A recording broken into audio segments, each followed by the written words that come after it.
Hello all, welcome to the session. So finally UPSC has conducted GS mains exam. तो इस session में हम GS paper 2 और GS paper 1 का एक एनालिसिस करेंगे और देखेंगे कैसे जो करंट लिंकेजेस थी वो एग्जाम में रेलेवेंट हुई, क्योंकि जनरली जो यूपीएससी का मेंस एग्जाम होता है उसमें जो थीम्स हैं वो तो प्रिडिक्टेड रहती ही हैं, खास करके हम स्टैटिक पार्ट से जब लिंक करते हैं. बट जब हम करंट अफेयर्स का एस्पेक्ट देखते हैं वो कैसे रेलेवेंट हो रहा है उस क्वेश्चन के साथ. फॉर एग्जांपल जीएस पेपर 2, अब वो देखने में बहुत लेंदी पेपर था बट मैक्सिमम जगह पे जो क्वेश्चंस थे वो डायरेक्टली लिंक हो पा रहे थे करंट अफेयर एस्पेक्ट से. तो यहाँ पर एक बहुत इंपॉर्टेंट फैक्टर जुड़ जाता है कि जो कैंडिडेट है, जो अपनी जर्नी, जो अपनी प्रिपरेशन कर रहा है, उसमें करंट अफेयर्स को कैसे होलिस्टिकली कवरेज करता है. क्या वो explained series, newspaper articles, editorials को पढ़ रहा है या फिर वो एक अलग अप्रोच से जा रहा है करंट अफेयर्स को कंप्लीट करने के लिए. तो जो भी एक एस्पेक्ट है उसको भी हम डिस्कस करेंगे. यहाँ पर एक एविडेंस बेस्ड अप्रोच देखते हैं कि कैसे डायरेक्ट जो थीम बेस्ड आर्टिकल्स भी थे, कहीं कहीं तो जीएस1 में कुछ ओपिनियन बेस्ड आर्टिकल्स भी थे, वो भी डायरेक्ट यूपीएससी ने क्वेश्चन फ्रेम किए हुए हैं. सो आप सेशन में रहिएगा जरूर, हम उनको डिस्कस करते हैं. फॉर एग्जांपल जीएस पेपर 2 और थीम्स की करंट लिंकेजेस की जब हम बात करते हैं, ये बहुत एक फेमस क्वेश्चन था ट्रांसजेंडर पर्सन का, जो अमेंडमेंट एक्ट हुआ था 2026 में. ये एक्ट 2019 का है, इसमें अमेंडमेंट हुई 2026 में. मार्च की हम आर्टिकल्स यहाँ पर देख सकते हैं, मार्च 13 का. बेसिकली उसमें उन्होंने पूछा है कि examine the effect of amendment.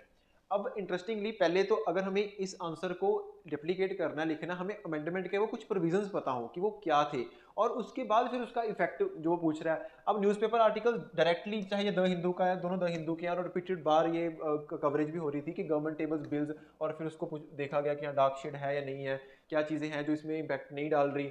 तो बहुत एक अच्छा एनालिसिस यहाँ पर करंट एस्पेक्ट से हो रहा है. तो पॉइंट इसकी, जब कैंडिडेट रीड आउट कर रहा है न्यूज़पेपर एडिटोरियल्स को, आर्टिकल्स को, 1 घंटा लगा रहे हैं, 2 घंटे लगा रहे हैं, जितना भी हम टाइम स्पेंड कर रहे हैं, क्या वो एक्चुअल में एग्जाम हॉल के लिए मेरे लिए रेलेवेंट हो पा रही है चीज, और उसकी प्रॉपर एविडेंस दिख रही है कि हाँ newspaper articles reading point of view से कितने नेसेसरी हो सकते हैं जब हमें एक क्वेश्चन मीन्स में लिखना है. Then women reservation bill, no doubt लंबे समय से न्यूज में था, पिछले 2-3 साल की थीम्स है, 2023 में एक्ट भी पास हुआ. लेकिन उसने लिंक कैसे किया कि neither belong to minority group nor they regarded as forming a backward class. कहीं ना एक ओपिनियन एस्पेक्ट भी है कि आप इसमें बताइए कि एवोल्यूशन बताइए विमेन रिजर्वेशन की लोकल बॉडी से पार्लियामेंट में, और उसका जैसे वो बात कर रहा है कि माइनॉरिटी ग्रुप भी नहीं है और बैकवर्ड क्लास भी नहीं है. तो अब ओपिनियन पॉइंट ऑफ व्यू से अगर हम देखें तो ये द हिंदू का आर्टिकल है, women's quota panchayat to parliament, तो ये एवोल्यूशन की बात है. यहाँ पर वो बात कर रहा है beyond reservation for women in legislative bodies. So definitely कहीं ना कहीं इसको एक होलिस्टिक एनालिसिस से ही आंसर को दिया जा सकता था. इसमें बहुत मैटर करती है कि आप थीम कवरेज तो कर रहे हो, लेकिन आंसर राइटिंग प्रैक्टिस के साथ जो आपका ओपिनियन, एक थॉट प्रोसेस डेवलप हो रहा है, वो बैक एंड में आंसर में रिफ्लेक्ट हो पाएगा रियल टाइम में जब आप एग्जाम हॉल में एग्जाम लिखोगे. Newspaper articles direct coverage, no need to explain more, कितनी एविडेंस बेस्ड आर्टिकल्स साथ ही आ रहे हैं और वो क्वेश्चन में एज इट इज दिख भी रहे हैं. Fundamental vote, right to vote की हम बात करते हैं. अब इसमें एक जो इंटरेस्टिंग थीम थी वो थी एसआईआर की.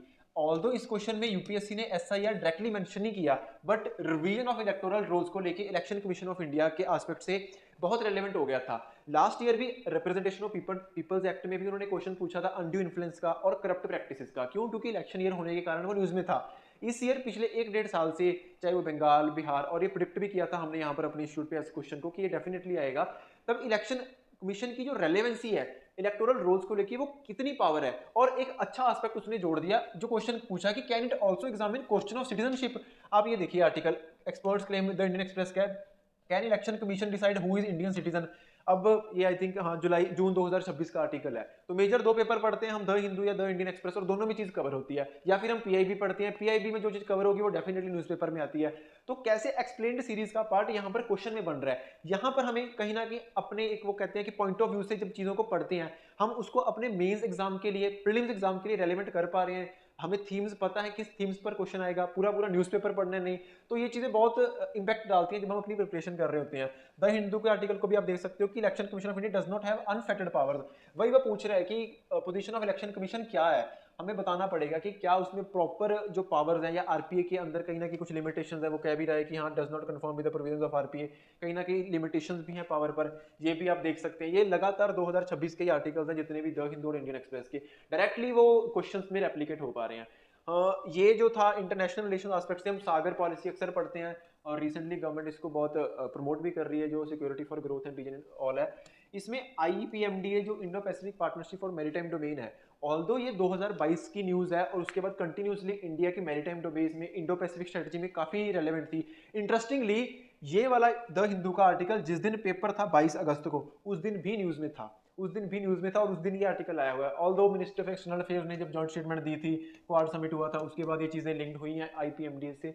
द पॉइंट इज कि क्या हम जो स्टैटिक एस्पेक्ट कवर कर रहे हैं उसको करंट के साथ रेलेवेंट कर पा रहे हैं कि नहीं कर पा रहे। अब उसने क्वाड कलेक्टिव विंडो स्पेसिफिक से पूछा है, असेसमेंट दी है, स्टेटमेंट फोकसिंग ऑन दिस। हाँ, करंट अफेयर्स की लिंकेज हमारी अच्छी है, रेगुलर बेसिस पे हम उसको स्टडी कर रहे हैं, तो वो रिफ्लेक्ट हो जाती है क्वेश्चन पेपर पे, और हम एग्जाम हॉल में एक अच्छे पॉइंट जनरेट कर पाते हैं। बहुत एक्टिव क्वेश्चन था ये, एक्टिव हॉट इशू था ये पैसिव यूथनेशिया का। जैसे वो 2026 में मार्च में केस भी होता हरीश राणा का, हरीश राणा का केस था, तो वहां पर एपेक्स कोर्ट ने अलाउ कर दिया था। अब वही बात है कि क्वेश्चन पूछ रहे हैं कि discuss the verdicts of apex court allowing passive euthanasia and living will. अब हम आर्टिकल्स को देखें, why do we need a living will, 2026 का आर्टिकल है, मार्च का। अब all you need to know about passive euthanasia. Passive euthanasia तो फिर भी कहीं ना कहीं हम पढ़ लेते हैं कॉमन कॉज के केस और जितने भी केसेस हैं कि हाँ हमें एस्पेक्ट पता होता है, बट लिविंग विल का एस्पेक्ट एक अच्छा एस्पेक्ट था जो हम एक्सप्लेन सीरीज में पढ़ते हैं, और वो डायरेक्टली क्वेश्चन में आया हुआ है। सो न्यूज़पेपर रीडिंग बहुत की है और एक फाउंडेशन है करंट अफेयर्स को, अगर हम एक होलिस्टिक पॉइंट ऑफ व्यू से कवरेज देनी है। जीएस पेपर 1 पर मूव ऑन करते हैं। जीएस पेपर 1 में हिस्ट्री पॉलिटी ज्योग्राफी के क्वेश्चंस रहते हैं, हिस्ट्री ज्योग्राफी और सोसाइटी के क्वेश्चंस रहते हैं। सोसाइटी के क्वेश्चंस कहीं ना कहीं ओपिनियन बेस्ड भी रहते हैं, और कुछ क्वेश्चंस जो होते हैं वो कहीं ना कहीं इकोनॉमिक और ह्यूमन ज्योग्राफी के करंट से लिंक कर जाते हैं। फ्यूजीवारा इफेक्ट बहुत आई थिंक ये प्रीलिम्स के लिए भी कैंडिडेट पढ़ता है, थोड़ा सा टेक्निकल क्वेश्चन भी था, अगर आपको अच्छा से आता है, डायग्राम की रिक्वायरमेंट भी थी, ट्रॉपिकल साइक्लोन्स को कैसे वो लिंक करते हैं आपस में। और ये डाउन टू अर्थ का भी आर्टिकल है, द इंडियन एक्सप्रेस ने भी किया हुआ कवर। बहुत प्रिडिक्टेड लाइंस पे क्वेश्चन था, यूपीएससी ऐसे क्वेश्चन अक्सर पूछती है, फ्योर्ड्स को लेके भी एक बार यूपीएससी ने क्वेश्चन पूछा था, डेमोग्राफिक विंटर की बात हो, तो ये प्रीलिम्स में भी कवर करते हैं और न्यूज़पेपर आर्टिकल्स तो कवर कर ही रहे हैं। Then water as a resource and both as an asset and source of conflict. अब इंटरेस्टिंगली यहाँ पर उन्होंने एग्जांपल पूछी है साउथ एशिया की, asset and source of conflict. अब साउथ एशिया में हमें डिफरेंट डिफरेंट कंट्रीज की एग्जांपल्स लेनी पड़ेगी जहां पर वाटर डिस्प्यूट है, एसेट भी बन रहे हैं और डिस्प्यूट भी हो रहे हैं। जैसे south Asia has a water problem, it can not avoid it any more. ये आर्टिकल आप देखिए 2025 का, वही साल, एक साल की हमें होलिस्टिक कवरेज चाहिए होती है। एक्सप्लेन्ड सीरीज में ये क्वेश्चन आया हुआ है और आर्टिकल आया हुआ है, should water be used as a weapon. वही है कि हाँ कॉन्फ्लिक्ट के पास पार्ट बन रहे हैं या फिर एसिड बन रहा है। तो कहीं ना कहीं इसमें क्वेश्चन में कैच है कि examine the statement giving example. अब एग्जांपल्स डेफिनेटली तब आएंगी जब हमें एक्चुअल में हम उसको बार बार न्यूज थीम में, करंट आर्टिकल्स में, करंट रेलेवेंस में कवर कर पा रहे हैं। आप देख सकते हैं प्रॉपर एविडेंस बेस्ड कि हाँ 1-1.5 साल के जो आर्टिकल्स हैं वो कैसे डायरेक्टली क्वेश्चन में रेप्लिकेट होते हैं यूपीएससी जीएस मेंस में। Do you think digital technology promote social empowerment, explain with example. Same बात है एग्जांपल्स की। अब यहाँ पर ओपिनियन बेस्ड क्वेश्चन है, डू यू थिंक। अब ये एक्सप्लेन सीरीज में कुछ ऐसे आर्टिकल्स होते हैं, जैसे हम सोसाइटी का क्वेश्चन है कि सोसाइटी के सोशल एम्पावरमेंट में एस्पेक्ट में डील करते हैं।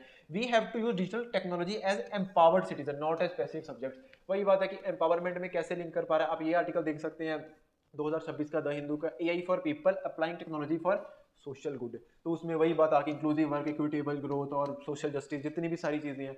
द थिंग इज की होलिस्टिक कवरेज और होलिस्टिक रीडिंग साथ साथ करनी और उसको रेप्लिकेट करना अच्छी आंसर राइटिंग के साथ, वो बहुत हेल्प करता है जब हम मेंस में एक्चुअल में आंसर लिखते हैं। और वो कहीं ना कहीं एक जर्नी को भी डिफाइन करता है कि हम एक साल की जो जर्नी है इस तैयारी में वो कर रहे हैं, वो कैसे रेलेवेंट होती है। ये भी एक क्वेश्चन था कि analyze the role of satellite based technologies. Although not कि ये कि कोई नया क्वेश्चन है, ऐसे थीम्स पर क्वेश्चन आते रहते हैं, बट कैसे करंट अफेयर्स में या फिर न्यूज आर्टिकल्स में रेगुलरली वो चीज आ रही है। अब वो क्लाइमेट स्मार्ट एग्रीकल्चर की बात कर रहा है और फूड सिक्योरिटी की बात कर रहा है, उसमें सैटेलाइट बेस्ड टेक्नोलॉजी कैसे यूज हो रही है। अब आप देख सकते हैं कि space data fuse India farming innovation. अब इसमें इन्होंने एग्जांपल्स भी दिए हैं, optical sowing time, weather warning, better use of irrigation.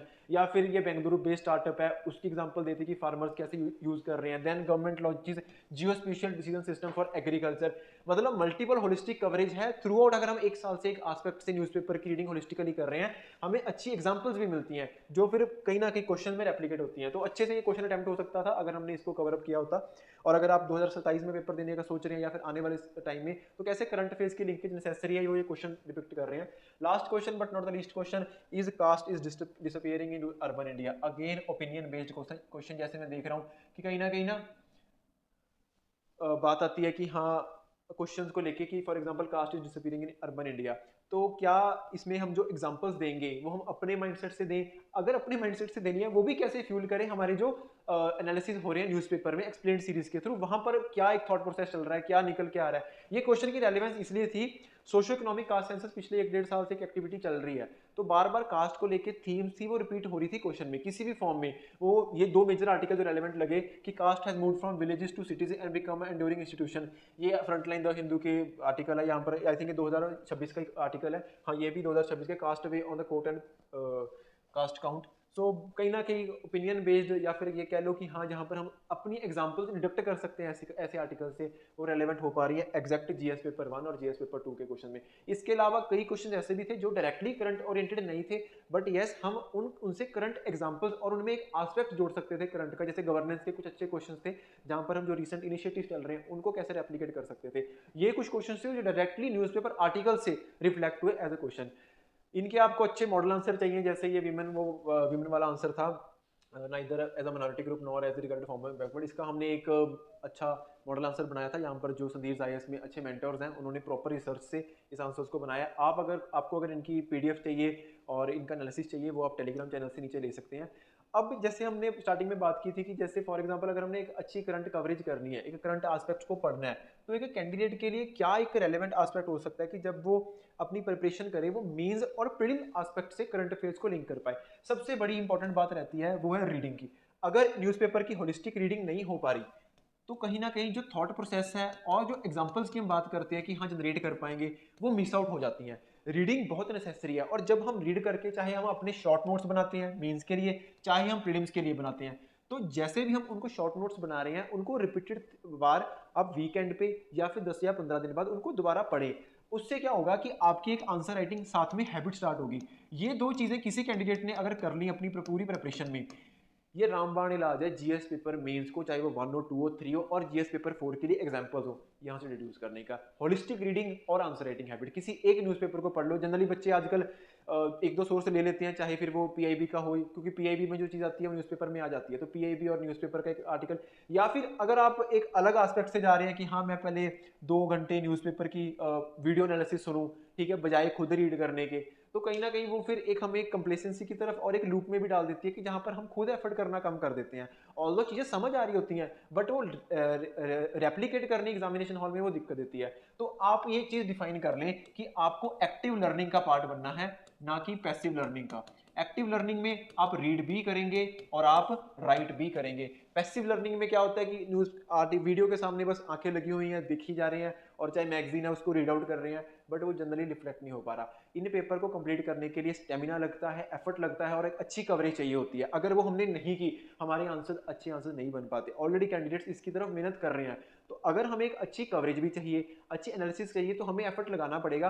और अगर आपको किसी चीज़ की गाइडेंस चाहिए, किसी चीज़ की सपोर्ट चाहिए, तो यहाँ पर संधीर आईएएस पर आप डेफिनेटली जुड़ सकते हैं। वेल क्वालिफाइड मेंटर्स जिन्होंने 4-4 5-5 बार यूपीएससी का मेंस दिया है और इंटरव्यू में अपीयर हुए हैं, वो यहाँ पर खुद आके गाइडेंस देते हैं। करंट अफेयर्स को कैसे लिंक करना है प्रीलिम्स ओरिएंटेड और मेंस ओरिएंटेड, आप उसकी भी गाइडेंस ले सकते हैं। और किसी चीज़ की मेंटरशिप चाहिए, चाहे फिर आपको प्रीलिम्स की है, मेंस की है, और या फिर पर्सनली मेंटरशिप चाहिए, आप नीचे दिए गए चैनल के लिंक पर आकर विजिट कर सकते हैं। For this video thank you so much and will see you in next video.